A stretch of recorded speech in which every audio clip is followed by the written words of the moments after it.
Carl, pre-season games over and done with now. Three very tough games against Super League opposition. What did you take from that, from watching over the course of the past few weeks? Yeah, all tough. I'm hoping they'll hold us in good stead for later on in the year. It was a tough one. Rich only wanted 2 friendlies, so we planned for Hull, and at the time we'd arranged them. London was a championship club, so we thought if we play a championship club, we sort of know roughly where we are. As it turned out, we ended up having 3 Super Leagues. We could not have the game for Kessie. He earned it. So with the squad where we were at the time, we're only 4 weeks in, and our squad was relatively small, as we've planned to do. So the whole game was really fast, and we were on week 4. I think they were on about a week 11, and you could see that. I think the difference now in the leagues is massive. If you give it some comparison, you look at Featherstone. They went to Castleford, and I really rate Featherstone as a championship club. And if you look what they lost 56-0, and they've lost to an amateur team in this cup game they're playing. And I genuinely believe though they'll be a force in the championship. Now, pre-season friendlies are for that. We've had 3 tough ones. People get a bit down about the scores and that, but I've seen a lot in those friendlies to make me think, and hopefully Richard's probably seen more than me, to know we'll be all right. If you look at the London game there, they showed some respect. They played their full Super League side. I think 25 minutes into the second half, score was 12-6. So we always knew that they would struggle the back end because of the fitness levels. So you can't look at the scoreboards. In days gone by, we won all our friendlies and we beat Sheffield Eagles, and everyone thought we were going to go and win the league easy, and we had a tough year. So there's no problem. Do you think the biggest thing you can probably gain from games like that is playing at the speed of teams at a higher level, if you know what I mean? I know Rich has mentioned the ruck speed being very quick from those sort of teams, so it gets you used to having that sort of level of competition. Yeah, there was peaks and troughs. Like Hull zipped away to a lead, and then we held them for a real long period. Second half we started well, and then again the back end they got us. Exactly the same. We were lasted a bit longer in the Leeds game, and we had a lot of ex-players playing in the Leeds game at the end there. So the friendlies are exactly that. You're dead right. The pace of them was hard. It's about getting the bodies knocked about, and I wouldn't read too much into friendlies. I think Richard's just been to the season launch, and he's been told we're not kidding anyone, with those scores and all that. So hopefully we do well. In terms of the Betfred League One as a whole on paper, there doesn't seem to be necessarily a standout team who are going to go and walk away with it, as there has been maybe in previous years. Do you think that'll make much of a difference this season? Oh, yeah, there's genuine 2 spots. We feel, there's a lot being said about Newcastle signings, and very similar. They are very similar to what we did a year or 2 ago when we were shouting from the rooftops what we wanted to do. We signed some big name players and done a lot of promotion and pushing stuff out there, and we didn't do too well. I think there's a genuine two chances. This League One's, I say it every year, is getting tougher and tougher every year. Workington will be big and strong. Hunslet, Gary's seem to, like everyone keeps telling me, that Gary's really strengthened. And what I mean by that, he's signed players that people know their names. That doesn't necessarily mean you're going to be the best team in the league, but because a lot of people know the names of the signings, it pricks their ears up. But that we've done that before too. Obviously, when you have a full-time team at this level like we've had with Toronto and Bradford over the past couple of years, it can make a difference in terms of fitness levels in games, but then throughout the season as well. Now everybody's sort of on a level playing field, aren't they? So you're sort of battling with people who know what players are going through in terms of working every day of the week, coming to training and really pushing their bodies to the max. Yeah, and we've got the dual reg with Hull. We'll speak about that later, but You know, it's there's a lot being made of the dual reg. You know, certainly amongst our supporters. But I never received one email when we got promoted or we finished 6th or 4th in the championships, you know, thanking the dual reg, and I don't think we do that without them. Yeah, we'd all love to have a team from Donny, but again, we've never ever had a team of all Donny lads. You know, we've got, I think, 20 players signed on who are our own now. We probably were around that number last year, maybe 22, 24, I'm not too sure, you'd probably tell me. We're still looking at a couple. We've signed a couple this week. You know, Ryan Dixon has been very good in the friendlies, and then Matty Crimes has done himself plenty of favours in the last couple of friendlies as well. So those two will add to us. You know, what people don't realise is we had 7 of our own injuries in that London game out of our own squad. So and we still put out a decent, you know, performance. The scoreline that might not suggest, but we were good for long periods of time. So we've got a decent squad here, and like I say, with the Hull dual reg, there's about 16 of them on dual reg as well, who, you know, could be made available to Richard if they're not needed in the Hull first team. We kept largely the squad intact that won so many games in a row towards the back end of last season. I know we've spoken a lot of the time and said there wasn't too many people that Rich, the people he did want to keep, have stayed here and signed new contracts. So where does this squad, do you think, in terms of team spirit and quality, stand with ones that have done well in the past, do you think?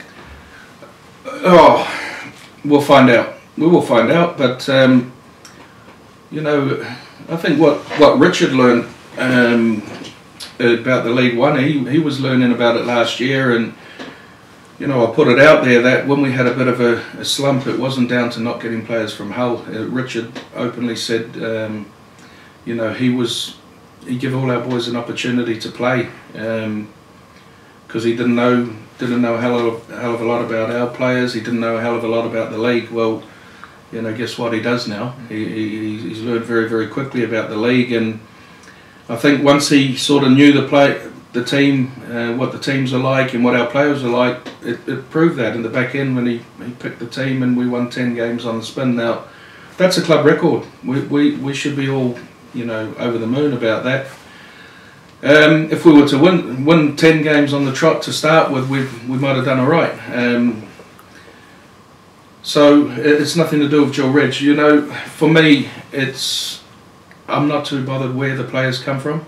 You know, as long as they put the shirt on and play for Doncaster Rugby League and are proud to play for that badge and give everything, I'm not too bothered where they come from. Now, nobody can question the Hull FC players coming to us and not giving everything. They really put it on the line, and probably were the first players to come up to me after the game when the results hadn't gone well, apologising.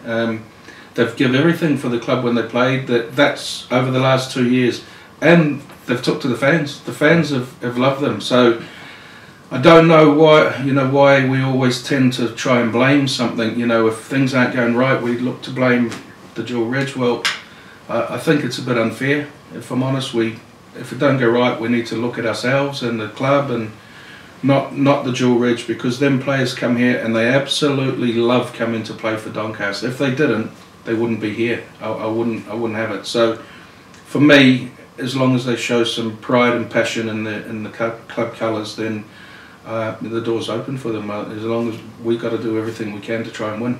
You mentioned the additions, or the recent additions of Matty Crimes and Ryan Dixon. Do you think if there are any players to be added before the start of the season, they have to be the right ones, given the time of year it is? You don't want to be just bringing players in for the sake of it. Oh look, we brought in, you know, Brandon Douglas, who we beat off a lot of clubs to sign him. Richard knew where he wanted to strengthen. Brad Foster, we like him. He's matured. You know, he was here before. He'll go really well for us. So those were the ones Richard wanted. You know, I says we try to get a couple more that we lost out to top class Super League Championship club. Sorry, but he's happy with the squad, you know. And what we have done as well as the dual reg, we have sort of distributed a big chunk of our budget, or a significant chunk of our budget, across to Hull FC, and that's contracted now, which will guarantee us a certain level of player in a game. So you know we're paying for that. So it's the thing is, it's the system. There's the dual reg, and then we're giving Hull FC a fee. We've always paid for dual reg players. That's, you know, it came out of the forum that they were shocked when we said we paid. They thought we had no say in that. Hull, if we, you know, when Hull want to send players here for match time, they do. Well, it costs us. We do pay. We've never done it for free. Nothing's for free. But what we have done, we've you know, we've agreed with Hull a certain fee every month, and that will get us a certain calibre of player. Now we're in control of that, so that's in the contract. That's agreed by both clubs. That's not to say that the player will play every week, or the players will play every week. Richard's still got to pick. Richard Horners always says performance is key. So if our boys who are contracted are performing, they'll stay in.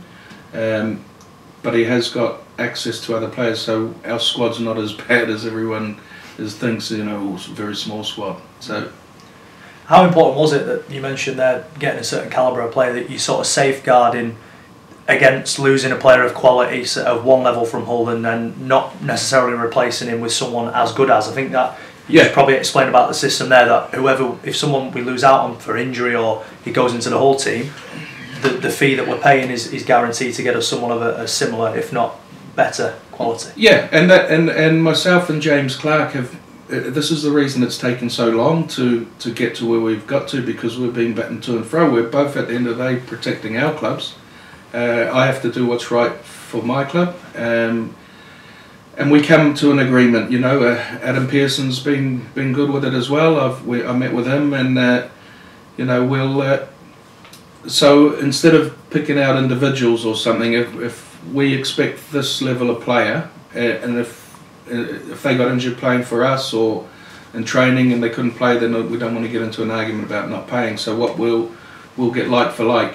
So we'll get what we get. Now, the other thing is, if these players do play for us and they end up playing Super League, we take great pride in that, because end of the day, all these kids who play rugby league, they want to play Super League. So when I see them running out for Hull FC playing Super League, I feel like we've contributed to make, you know, that's every kid's dream. So when they go and play, it's no good, you know, saying, oh, he should be playing for us.